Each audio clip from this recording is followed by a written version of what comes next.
damos la bienvenida a María Tamames, quien nos hablará hoy sobre la estrategia sostenible e implementación de herramientas de trazabilidad y transparencia en la industria textil. Conozcamos algo más de María. Ella es graduada en diseño de moda y máster en ingeniería textil por la Universidad Politécnica de Valencia y el Instituto Tecnológico Textil ITEX. Su carrera profesional versa en torno a la relación entre arte y diseño textil. Sitúa su actividad dentro de círculos propios del contexto de la cultura contemporánea, explorando las posibilidades expresivas de las fibras textiles en relación con otras disciplinas y materiales e indaga vías de confluencia entre innovación, sostenibilidad y los procesos artesanales. En su trayectoria laboral como desarrolladora de materiales textiles, destacan la firma belga Jean Paul Knott o Ecoalf, empresa referente mundial de moda sostenible. En la actualidad combina sus labores de coordinación y docencia en el grado de diseño de moda en ESME.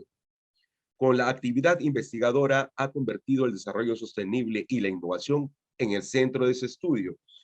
Conjuntamente es miembro del colectivo Nexos, en el que participa activamente difundiendo la creación de proyectos de relaciones, la creación artística y el medio rural, indagar en su huella en los nexos que generan y analizar su impacto. Bienvenida a los foros, María. Te escuchamos con mucha atención. Buenos días. Hola, buenos días. Buenos días en Perú, buenas tardes en Madrid. Mi nombre es María Tamames. Agradecer enormemente a la organización PROMPerú y a la Asociación Internacional de la Alpaca por invitarme. Y me disculpo de antemano a todos los asistentes porque tengo un poco de afonía y intentaré que mi voz funcione en esta ponencia. Así que yo he traído una presentación que versa sobre la estrategia sostenible y la implementación de herramientas de trazabilidad y transparencia en la industria textil. A continuación os voy a compartir la presentación. Bien, muchísimas gracias por la breve presentación. Y como ya han mencionado, yo soy investigadora y docente en ESNE, en la Escuela Universitaria de Diseño, Innovación y Tecnología, que está en Madrid, tiene base en Madrid, y toda esta investigación que un poco acontece en mi estudio, en mi labor docente, pues he traído una pequeña parte para ver ese nuevo escenario que se dibuja en el sector de la moda y en el sector textil. Primero he dibujado 5 puntos de acción. En estos 5 puntos de acción hacia esa estrategia sostenible, lo primero que traigo en la ponencia es cómo se pueden dibujar marcos para representar estrategias sostenibles y cómo trazar mecanismos e instrumentos para integrar todos los elementos de esa cadena de suministro. También enfatiza la idea de la circularidad, de cómo esa circularidad ahora construye éxodos y nodos que conecten a todos los agentes que integran esa cadena de suministro, el cómo ese crecimiento sostenible puede evolucionar hacia estructuras más resilientes, que ya estamos viendo que actualmente todo parece como ese castillo de naipes que empieza a tambalear y a caerse. Entonces, esas estructuras saludables y resilientes, cómo se pueden construir a partir de esa estrategia también circular. Y muy importante, 2 aspectos, el cómo estamos redefiniendo el significado de esta industria, de la moda, cuáles son las connotaciones que tiene ahora mismo, cuál es la importancia y el impacto que genera ahora mismo y cómo a su vez se están configurando nuevos lenguajes, nuevos códigos. Anteriormente Dorothy mencionaba todos los conceptos clave o las palabras que están apareciendo con este movimiento del desarrollo sostenible y estos nuevos códigos muchas veces aparecen de una forma muy rápida, muy veloz, aparecen con mucha rapidez y con mucho desconocimiento, porque esto lo dicho, avanza muy, muy rápido. Entonces, los 5 puntos de acción principales son, en primer lugar, la circularidad, esos mecanismos e instrumentos para la trazabilidad, la integración de todos los agentes y todos los elementos que componen la cadena de suministro, además de la redefinición del significado y de las connotaciones y el nuevo lenguaje y los nuevos códigos. Entonces, esos son un poco, ese es el manifiesto que traigo yo aquí hoy y son los puntos de acción sobre los que hablaré y voy a abordar. En primer lugar, bueno, me gusta siempre mencionar, hacer alusión a esta cita de Rebecca Hurley, que dice que esa moda circular requiere cambios sistemáticos drásticos y que no es solo cómo producimos, sino que también es la manera en la que somos vistos. Entonces, esa imagen que trasladamos y esa acción, esos puntos de acción que podemos poner en marcha son fundamentales gracias a ese cambio sistemático drástico. Bien, dentro de esta circularidad, de este sistema circular, las empresas están integrando nuevos modelos de negocio. Hay una parte esencial que es ver cómo esos modelos de negocio circulares están apareciendo y ver esos negocios circulares como negocios rentables, negocios que pueden prosperar en la industria. Entonces, hay 5 puntos que son esenciales para entender cómo estos nuevos modelos de negocio, por qué se llaman nuevos, por qué son novedosos y qué particularidades integran. Entonces, una de ellas, y voy a abordar cada bloque, es el famoso, el denominado greenwashing. En segundo lugar, la protección de los trabajadores. En tercer lugar, cómo existe un desequilibrio en los poderes, en esas jerarquías de producción y en esas jerarquías de la industria en sí misma.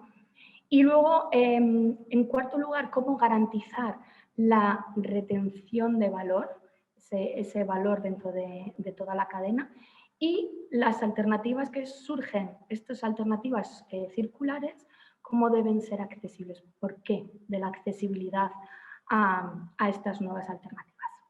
En primer lugar, el famoso greenwashing, esa campaña de marketing que ahora mismo está muy implantada en el sistema, bueno, pues radican en esa falta de profundidad y en ese engaño hacia el consumidor final. Por eso es importante que se generen flujos de información, no solo externos hacia el consumidor, sino partir de la base, de la raíz, esa comunicación interna para generar luego flujos de comunicación externa hacia el consumidor. Pero ¿cómo tiene que ser eso? Tiene que estar basado en ese sistema circular y en un sistema de honestidad. Una honestidad que lleve a esa construcción de la transparencia. Yo siempre traslado a los estudiantes que podemos ser sostenibles y debemos serlo, pero hay que ser honestos y hay que saber hasta qué punto tú puedes llegar. Y comunicarlo, ser capaces de comunicar hasta dónde llegas y cuál es el porcentaje de impacto, de acción que tú tienes en este desarrollo sostenible. ¿Cuál es tu alcance y cuál es tu impacto? Después, trazar todos esos flujos comunicativos, trazar el impacto que tiene en sí mismo es muy importante porque hace falta un seguimiento, una supervisión para ser capaces de hacer un tracking y que eso genere a su vez todo ese flujo de comunicación interna que luego voy a tratar de trasladar a los consumidores finales. Hay un punto crítico siempre también que es clave en los consumidores conocen toda esa terminología, todo ese nuevo glosario y todas esas herramientas que están implementándose en estos últimos tiempos, pues no siempre. Entonces, esa comunicación que sea honesta y que sea muy sencilla, muy concisa para llegar a esos usuarios de una forma muy efectiva. Y después adoptar prácticas de transparencia para generar, las marcas lo que intentan es generar esa lealtad, esa confianza a través de toda la transparencia que estoy yo generando. Entonces, ¿eso qué va a evitar? Va a evitar este greenwashing, va a evitar que todo esto esté vacío de contenido y que cuando lo esté, nosotros sepamos identificarlo y seamos capaces de transformarlo. Es decir, capaces de exigir esa comunicación plena. En segundo lugar, los trabajadores de esa cadena de valor. Sabemos que la industria de la moda es una industria eminentemente humana, en la que el capital humano es fundamental. Y no solo hablamos que nos centramos siempre en el salario, abarca al final todas las condiciones de trabajo que tienen los trabajadores y cómo se puede generar o establecer un diálogo con ellos, una acción colectiva en la que ellos sean también partícipes de todo esto. Además de una participación corporativa, pública, accesible, circular y mucho más justa. En tercer lugar, los desequilibrios de poder, esa jerarquía de la industria, esa jerarquía de esa cadena de suministro y esa jerarquía de poderes.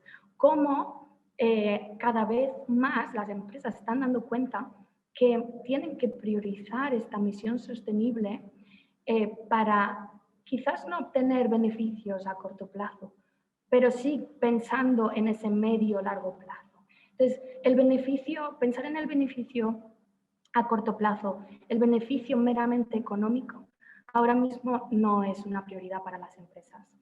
Además, siempre nos olvidamos que muchas veces las pequeñas empresas, sean de la naturaleza que sean, son capaces de transformar este sistema. Y muchas veces los pequeños unidos hacen gran fuerza y son capaces de cambiar estas dinámicas. Y por último, esas políticas también integrales que tienen que ver con la inclusión.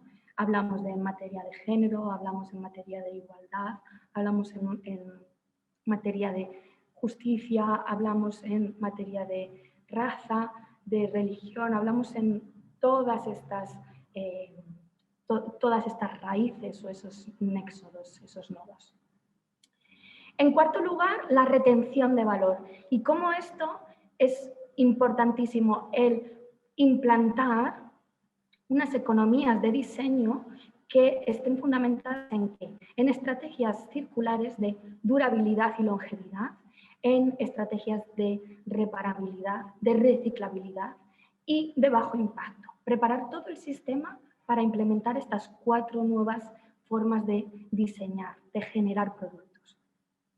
En segundo lugar, el consumidor como una parte clave. El consumidor, si le incentivamos a asumir ese rol activo y esa responsabilidad activa, va a hacer que también genere o que se adapte e implemente él mismo esas estrategias o esas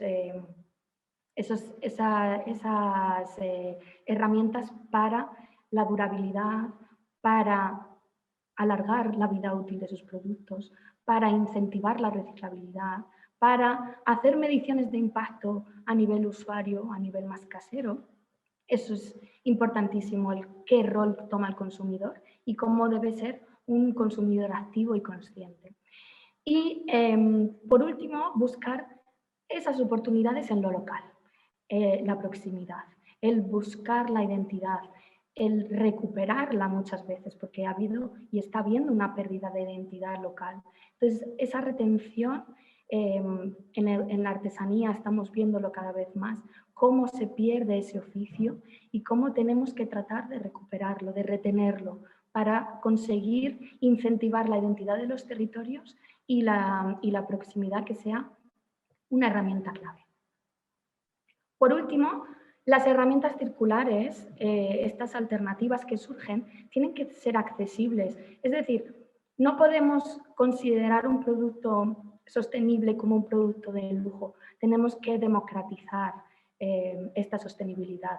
El tratar de que esa longevidad, de que si tú posees algo, un producto, sea más asequible y más rentable, el retenerlo, poseerlo y conservarlo, que el optar por la compra de uno nuevo. Y por último, los costes. ¿Quién asume estos costes sostenibles? ¿Quién tiene la responsabilidad sobre los costes de este desarrollo sostenible? Los productores, los consumidores, todos los agentes de la cadena. Entonces, la redefinición también del impacto de costes, que ahora mismo son enormes, hay que tratar de equilibrarlos y de crear también justicia en ese ámbito.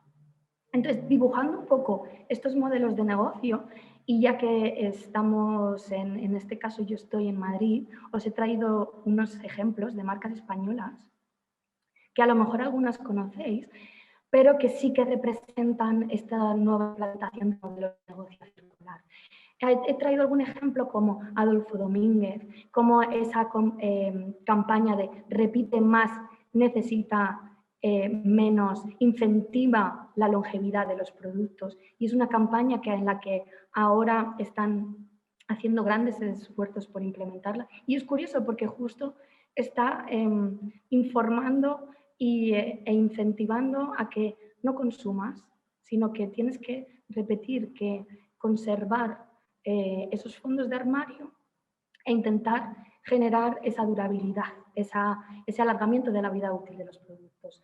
Otro ejemplo que he traído es una marca muy pequeñita, es una marca incipiente de diseñadores emergentes, que es 93 Sierra Crosses, y tienen base en Asturias, están localizados en Asturias, en una región en el norte de España muy concreta, y ahí en la propia foto de ese lookbook, bueno, pues están haciendo alusión a esa inclusión de lo rural, esa recuperación del vínculo con el entorno, con el contexto, y ya lo plasman. Pero es curioso cómo conjugan esa prenda de sport totalmente actual y contemporánea con esa imagen de los burros, con esa alusión al contexto rural. En tercer lugar, a la derecha podemos ver una imagen de Thinking Moo, es una empresa que está en Barcelona, y cómo utiliza el residuo como una herramienta comunicativa. Esa campaña Trash ahora mismo ya lleva en su marca presente varias temporadas y otorga importancia a esa implementación de los nuevos materiales. Y esos nuevos materiales que reducen y conducen a la disminución de impacto. Y en último lugar, arriba, a la izquierda, os he traído una imagen de Hemper. Hemper es una empresa española también que utiliza como fibra madre, como fibra básica, el cáñamo. Y el cáñamo es una de las fibras que ahora mismo, dentro de las fibras bastas de origen vegetal, está teniendo más aceptación por no solo sus propiedades intrínsecas, sino por su capacidad de abastecimiento en la industria y bueno, lleva ya unos años muy presente y sigue apareciendo como una de las más de las abanderadas dentro de este movimiento de sostenibilidad. Y os he traído un ejemplo de imagen de ese lookbook también porque ellos implementan unas estrategias muy interesantes que son los co-brandings con otras marcas. En este caso era un co-branding con Aleteia, que es una empresa española que se dedica a hacer productos que parten desde la implementación de las tintas naturales y las técnicas japonesas tradicionales. Entonces, sí, aunan ese material con la técnica, consiguen que ese co-branding al final configure un discurso, un storytelling mucho más potente. Entonces, esa sinergia entre marcas es también muy, muy importante y me ha parecido oportuno el traer un ejemplo de varias de ellas y en este caso Hemper cómo lo implementa constantemente. Bien, entonces, las áreas de transformación principales son las que he dibujado a continuación. Ese comportamiento o esa conducta de la que hablamos, esos sistemas de pensamiento, es un punto clave de transformación.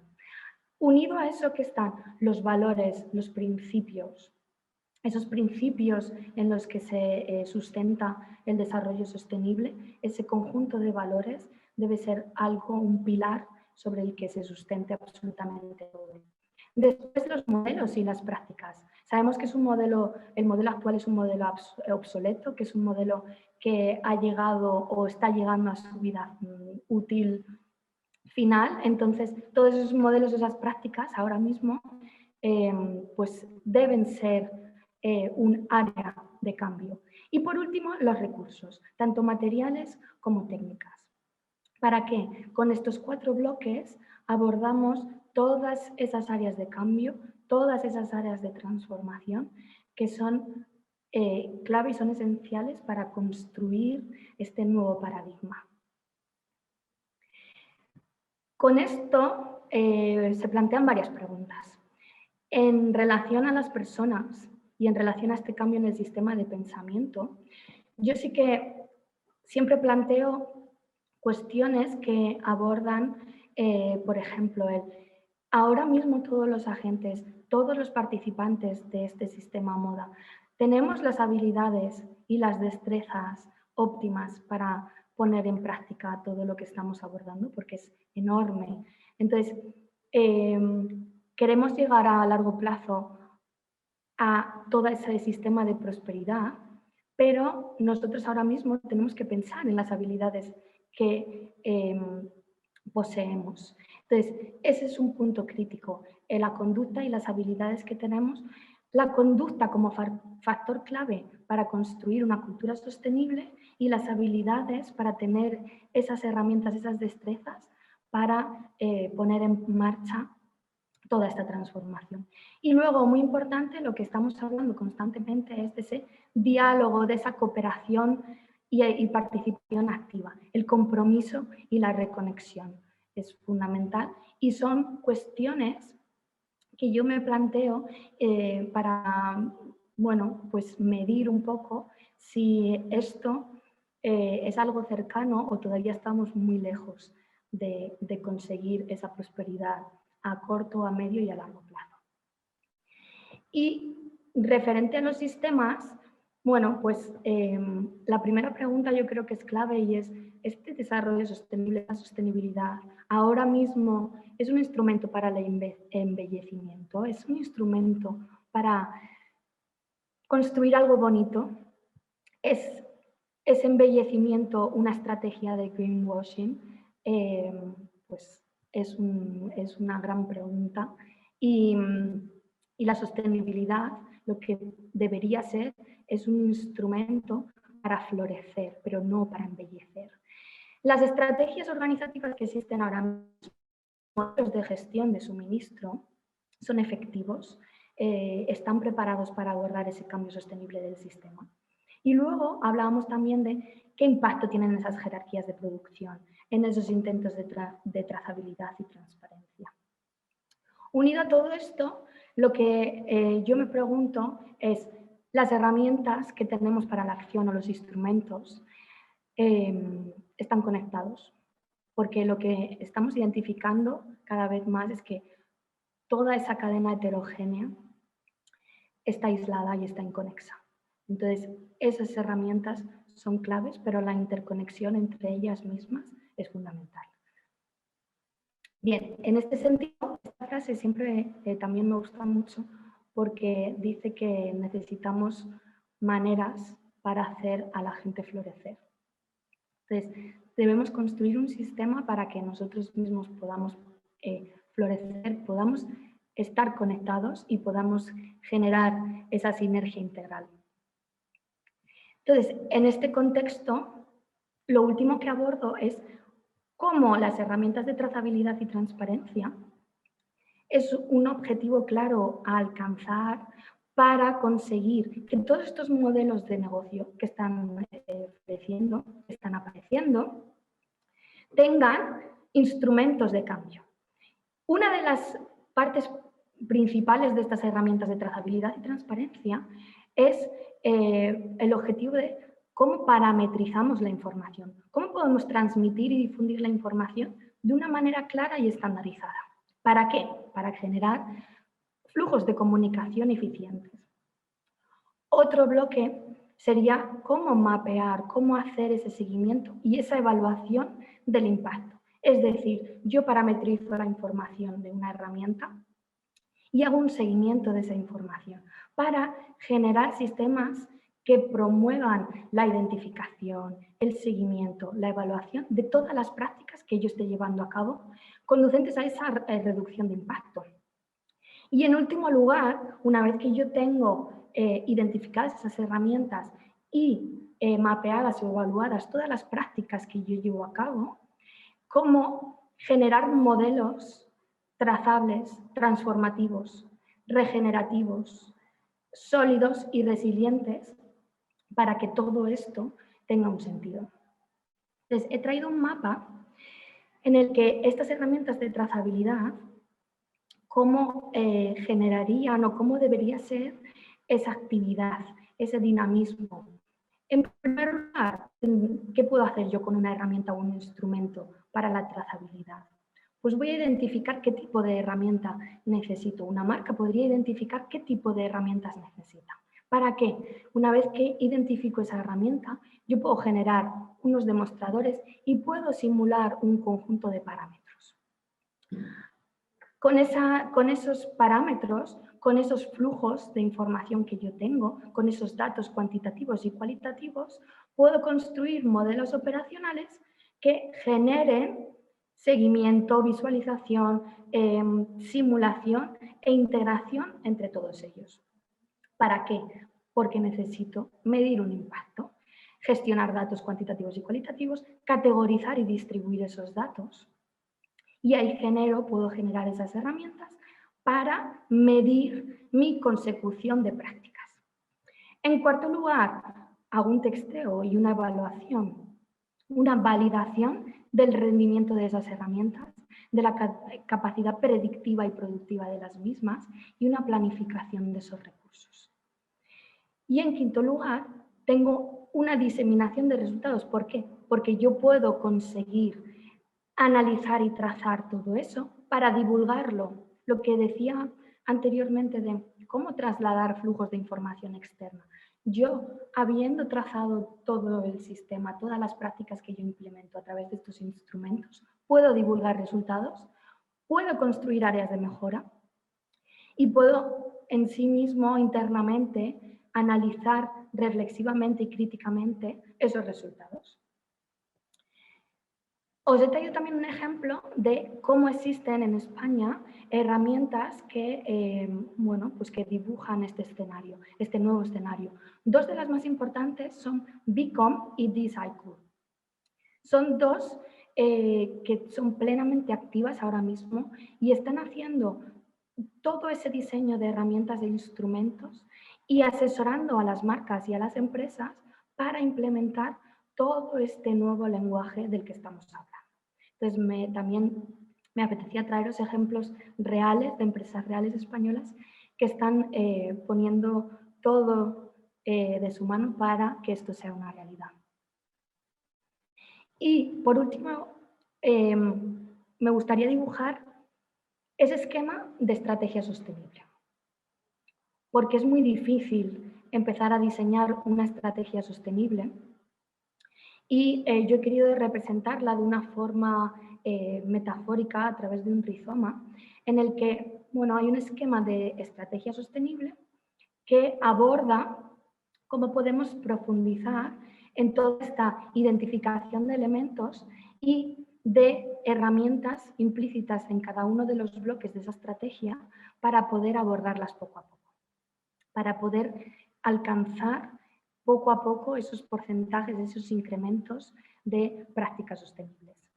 Entonces, aquí os he traído ese rizoma como un marco para representar ese esquema de estrategia sostenible.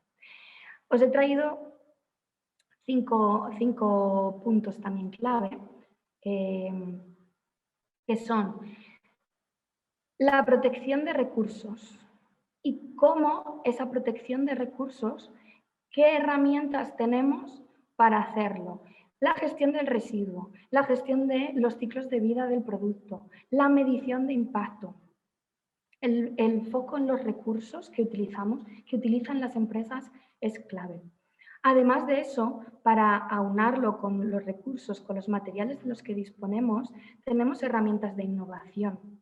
Las herramientas de innovación, a través de técnicas y nuevas tecnologías, podemos incrementar esa protección de recursos, esa medición de recursos y esa gestión de los recursos en sí mismos.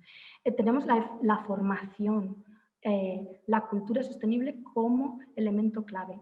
Y tenemos retos e iniciativas dentro de esa innovación que podemos abarcar para construir esa estrategia sostenible.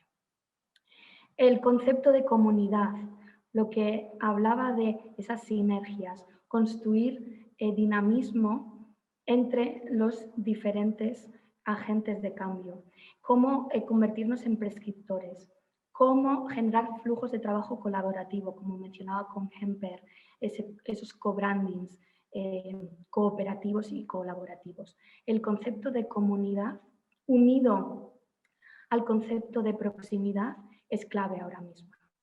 De forma interna en la empresa, ¿qué es lo que se está trabajando? El statement, esa traslación de la filosofía y el ADN. ¿Cómo pueden ser herramientas clave? Esa traslación de la visión, de la misión y los valores, ese manifiesto en una estrategia sostenible. ¿Y cómo podemos utilizar la responsabilidad social como una herramienta clave? ¿A través de qué? A través de estándares y certificaciones, a través del diseño de códigos de conducta, a través de la gestión de expectativas dentro de la cadena de suministro, no solo, por ejemplo, en productores, en fábricas, sino también la gestión de expectativas de los propios diseñadores, la gestión de expectativas de los consumidores. Todo eso son herramientas clave para construir esos códigos vinculados a la responsabilidad social. Otro punto que además he mencionado anteriormente es esa excelencia en la cadena de valor. ¿Cómo conseguir esa excelencia en la calidad a través de la gestión de todos los materiales y los procesos? Nos podemos respaldar en el mundo de las certificaciones y los estándares también. No solo existen estándares y certificaciones a nivel responsabilidad social, la parte humana, la parte social de este desarrollo sostenible, sino que en todo el mundo medioambiental y de impacto podemos tener esa herramienta de certificaciones para generar excelencia. Con esa excelencia lo que generamos a su vez es confianza. Y por último, la transparencia. Si yo construyo estos esquemas de estrategia sostenible, si yo construyo y trazo toda esta línea de actuación, lo que conseguiré es generar honestidad y transparencia. Es esencial tener sistemas que democraticen, que generen códigos abiertos para fomentar este flujo de información y este conocimiento sobre las acciones que puedo llevar a cabo dentro de una estrategia sostenible. Muchas gracias por su atención. Espero haber abordado todos los puntos y les haya resultado interesante. Muchas gracias. Muchas gracias a ti, María. De verdad, muy, muy interesante, muy nutrida ponencia. Sobre todo me llamó mucha la atención la parte de cuando nos hablaste sobre conservar la durabilidad y longevidad de los productos mediante la utilización también responsable de productos y materiales que reducen el impacto ambiental, ¿cierto? Eso es un punto clave ahora mismo. Ya no nos están diciendo en todo este storytelling sostenible, no nos están diciendo mide tu impacto, sino ahora ya directamente es no consumas, mantén lo que tienes hasta el infinito. Así es muy interesante también lo de la responsabilidad social. Excelente charla, María. Muchísimas gracias. De repente tal vez nos puede dejar en la caja de comentarios tu email, alguna dirección de Facebook o de Instagram para poder seguirte y de repente los participantes puedan hacerte consultas o preguntas a tu correo electrónico. Perfecto. Muchísimas gracias. A ti, María, gracias por el aporte del día de hoy.